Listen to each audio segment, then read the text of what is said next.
Tonight, 3 suspects are in custody in an alleged terror case, but officials say there are more out there and may be planning an attack, possibly against New York.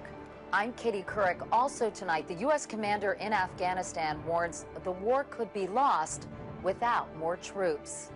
And Pakistan's foreign minister says the United States must stay the course. You went in. You cannot leave without doing the job. How many doses of the H1N1 flu vaccine will children need? What the first test results show. And when the men of the world line up by seniority, he'll be number 1.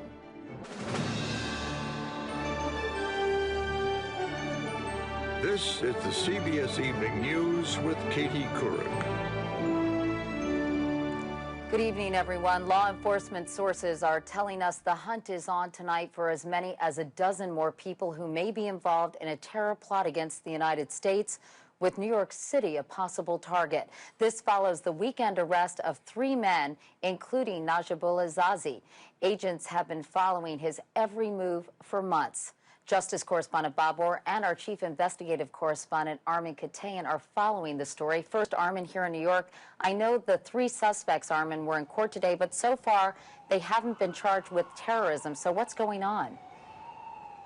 Well, Katie, not terrorism, at least not yet. All 3 suspects were in federal court today, 1 here in Brooklyn, 2 others out in Colorado, all facing charges that they lied to federal agents as new details emerged in the case. The primary suspect, 24-year-old Najibullah Zazi, and his father Mohammed appeared in handcuffs and will be held until a detention hearing on Thursday, when the father is expected to be released to home detention. The third man, Ahmad Wais Afzali, was held without bail in New York. All are facing charges of knowingly making false statements to FBI agents in a matter involving international and domestic terrorism.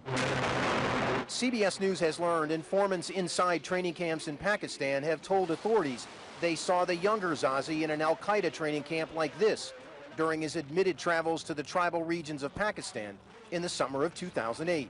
According to a complaint filed in the case, Zazi received instruction from al-Qaeda operatives on weapons and explosives. Having him in custody is enormously beneficial from this perspective.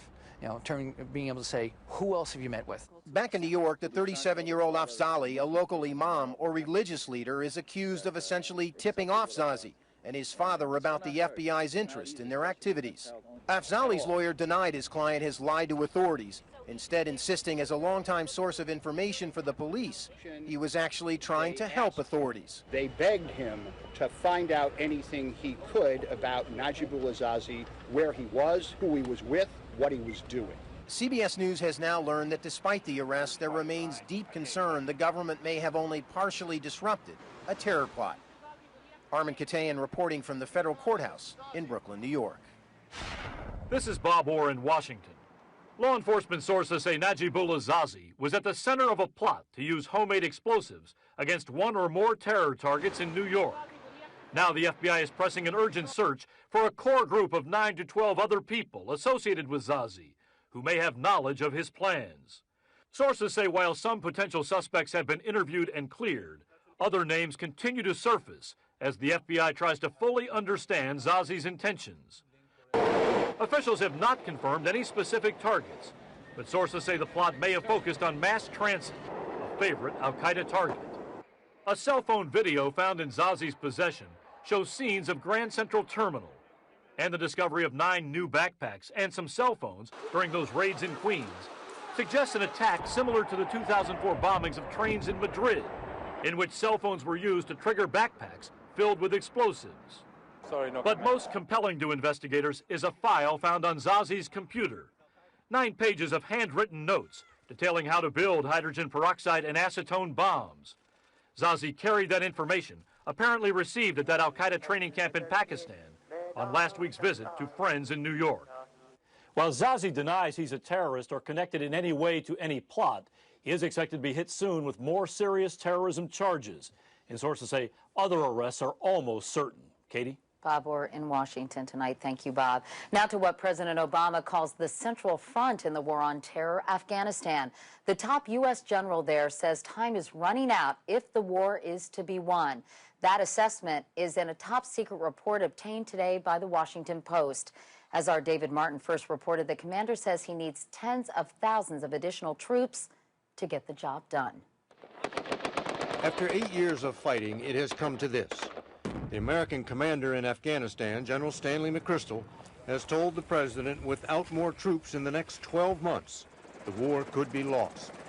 A grim assessment from a commander who, in front of a 60 Minutes camera, told his senior aides the reinforcements President Obama has already sent have only made a slight impact on the level of violence. I do think that we probably have bottomed out in terms of that, and it might be that we're starting to turn that, particularly in the South. McChrystal's assessment, submitted 5 days after that meeting, says the Taliban insurgency is resilient and growing, and the Afghan government shot through with widespread corruption and abuse of power. As for U.S. and allied forces, an over-reliance on firepower has killed too many civilians and severely damaged their legitimacy in the eyes of the Afghan people. This assessment is stark in every sense of the term.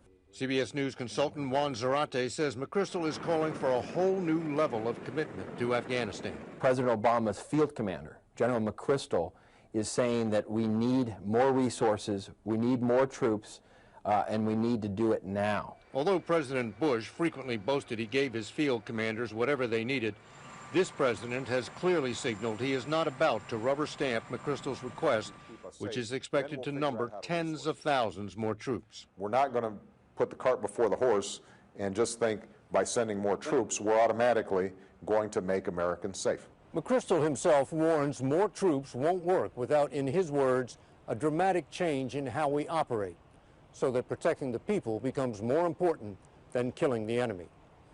David Martin, CBS News, The Pentagon.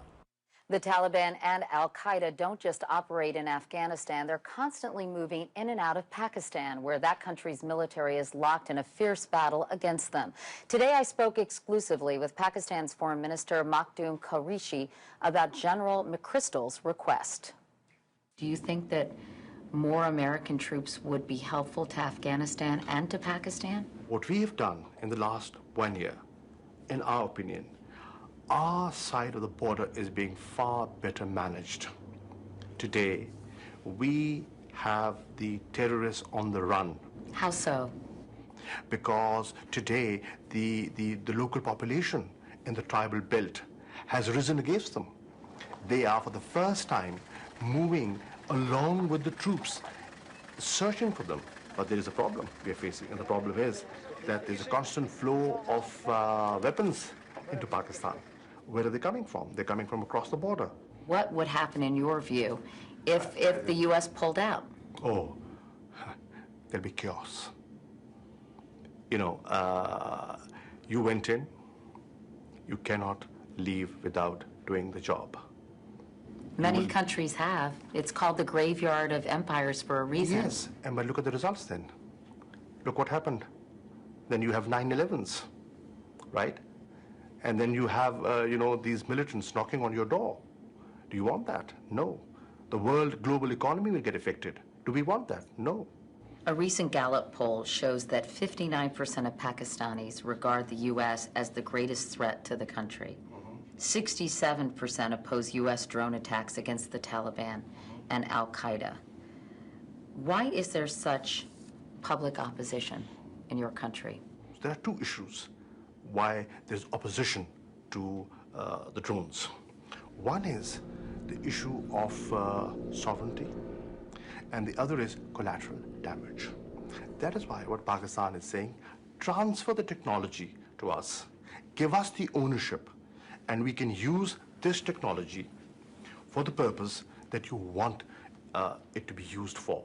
I think the United States military worries that that technology will get into the hands of the wrong people if they're too relaxed about giving it to your country. We are sort of your allies, and we have been your allies for a very, very long time. This relationship can only be built on trust and confidence. So if you lack trust and confidence, where are we going?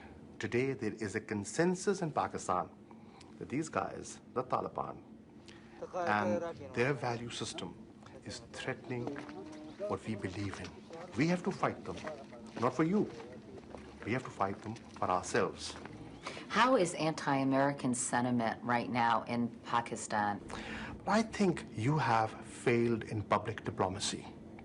You have not reaped sort of the rewards of what you have given.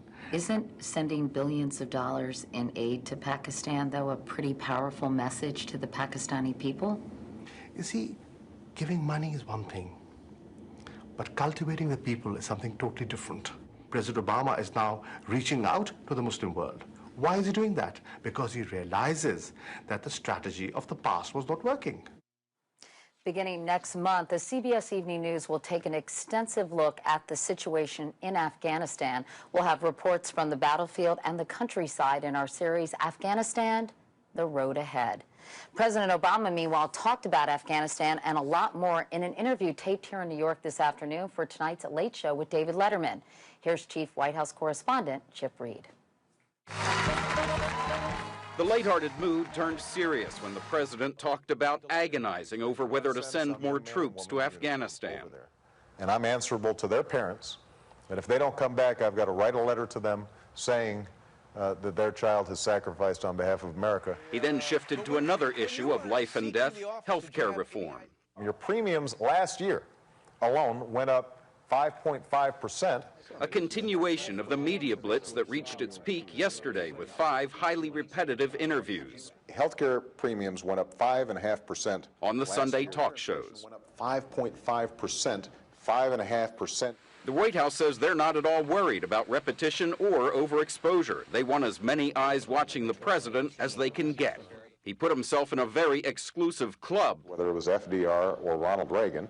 Of presidents who pushed for big change and inspired passionate criticism. We saw during FDR, we saw during Ronald Reagan. The things that were said about FDR are pretty similar to the things that were said about me. He blamed the media for whipping up controversy. So the easiest way to get on television right now is to be really rude, is to be rude to somebody. Especially on the issue of race. This is catnip to the media. But on Letterman today, when asked about Jimmy Carter's assertion that President Obama's critics are racist, the president opted for comedy. First of all, I think it's important to realize that I was actually black before the election. Tomorrow, the president gives his healthcare media blitz a rest as he turns his attention to a 3-day summit at the United Nations. Katie? Chip Reid here in New York City tonight. Thank you, Chip. Coming up next here on the CBS Evening News, the H1N1 flu vaccine. Will your child need 1 shot or 2?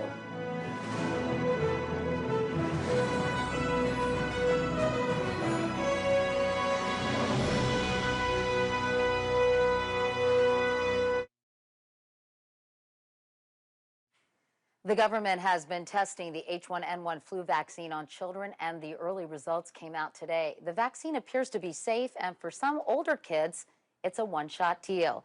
Dr. Jennifer Ashton is here to tell us more. And Jennifer, first of all, how do we all know for sure that this is safe? Well, first of all, Katie, it's being made exactly the same way as the seasonal flu vaccine. And of the approximately 600 children or so that were enrolled in the clinical trials, the NIH reported today that there have been no adverse effects. So good news. All right. And how many doses will a child need? Well, early results show that for children aged 6 months to 9 years of age, 2 doses will be needed. But for children ages 10 to 17, it looks like 1 dose will work, which is exactly the same as for adults. All right. Now, you can get a regular flu vaccine in the form of a spray or in the form of a shot. Is that true for H1N1 as well? It is. And in fact, of the 3.4 million vaccine doses that will be delivered in early October, it looks like they will all be in spray form. So how do you decide, though, between spray and shot form? Well, the spray is okay for children ages 2 and up who are healthy and should not be given to children with asthma or underlying medical conditions. And also, it should be remembered that there can be side effects. So the spray can cause fever and wheezing, but the shot can also cause redness and some fever as well. All right, Dr. Jennifer Ashton, thank you so much. And now we have an update on the two 10-year-olds we told you about on Friday. Tony Eslenbaum and Letitia Howard have the H1N1 flu and are fighting for their lives tonight in an Oklahoma City hospital. Tony is improving. Today he came off a machine that did the work of his heart and lungs, but he remains in critical condition. Letitia is still on the machine. She's stable, but also remains in critical condition tonight. When we come back, trapped by rain that just won't stop.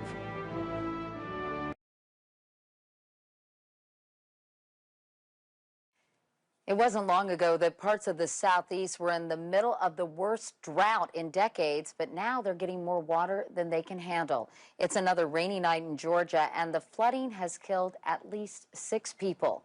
Here's Mark Strassman. Come on. Come on, yes, Olive, come on. Across Atlanta, it was a day of frightening flash flooding and desperate pleas for help. Families like the Thompsons, trapped inside their home until rescue workers saved them. Yeah, I feel like I'm having an anxiety attack, like really. Anxieties rising with floodwaters across much of North Georgia. Rains have been relentless. Some areas have seen 20 inches fall just since Saturday. I've been here for 35 years and it's never been this high. Rushing water swept cars off low-lying roads, killing at least 4 people. This man watched his neighbor float off in her minivan. I couldn't see more than 3 feet in front of me. I mean, it was just a complete chaos, and I can't imagine what she went through, especially in the last moments of her life. Entire neighborhoods were underwater, leaving lives in ruin. Most of these people ain't got nothing as it is, and this is all they got. And now they're fixing to lose it because it's all washing away. It wasn't just Georgia. Near Henderson, North Carolina, the Mud Creek poured over its banks. Bibb County, Alabama saw a foot of rain in 24 hours. Across much of the Southeast, torrential rains canceled school, made commutes impossible, and stranded people like Johnny Roberts. His Jeep disappeared from his driveway. I came home, I got a missing Jeep. What do you mean you have a missing Jeep? It floated down the creek. Many of those flood victims need relief fast. They won't find it in the forecast. Much of North Georgia is expecting another 4 inches of rain overnight. Mark Strassman, CBS News, Atlanta. And coming up next, Steve Hartman has a senior moment, and a very special one at that. Assignment America is next.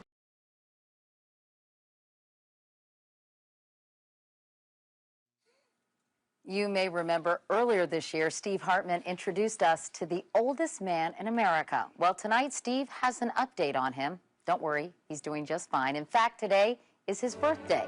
Here's the new Monday edition of Assignment America. Safe to say, no one was happier than the fire marshal, that instead of a candle for every year of Walter Bruning's life, party organizers went with the digits. There you go, Walter. Also safe to say that no one was happier to see Walter make it to 113 today than me. You're Walter, aren't you? Yes. I am Steve Hartman.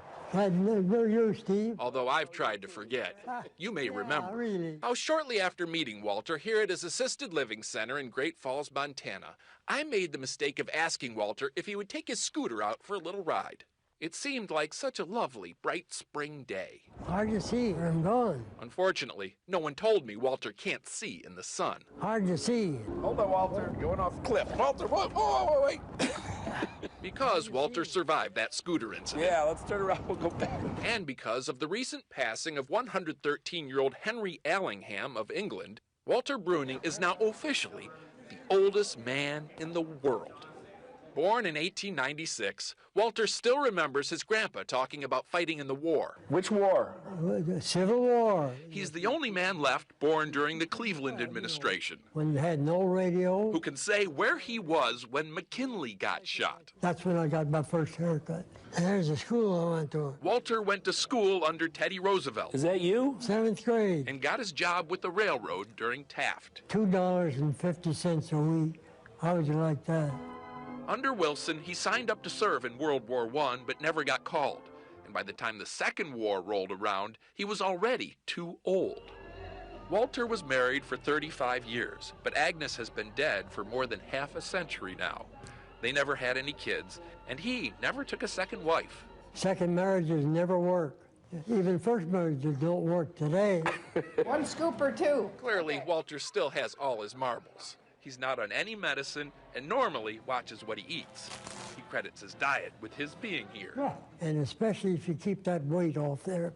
Keep the weight off. Keep that weight off there. Of course, normally, oldest man isn't a title one keeps very long. But Walter Bruning has no plans on giving it up anytime soon. You'll come back in 4 years or 5 years, I think I'll be here. Can I have the exclusive interview? Why, hell, you sure can.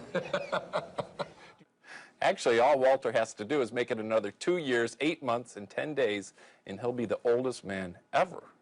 He is extraordinary, and he is so sharp, and know. his memory is astounding, isn't it? It is, and the fact that he, doesn't take any medication, I would bet he's going to make it. I think so. I'll update you next year. Thank you. Fingers crossed on that. Okay. Tell us about next week. Okay, next week, next Monday.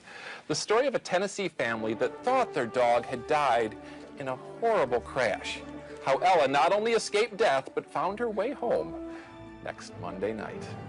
Love stories like that, too. Okay, well, welcome to Monday, Steve. Thank you. Nice Good to to be see you. And that is the CBS Evening News for this Monday. I'm Katie Couric. Thanks for watching. I'll see you tomorrow. Good night.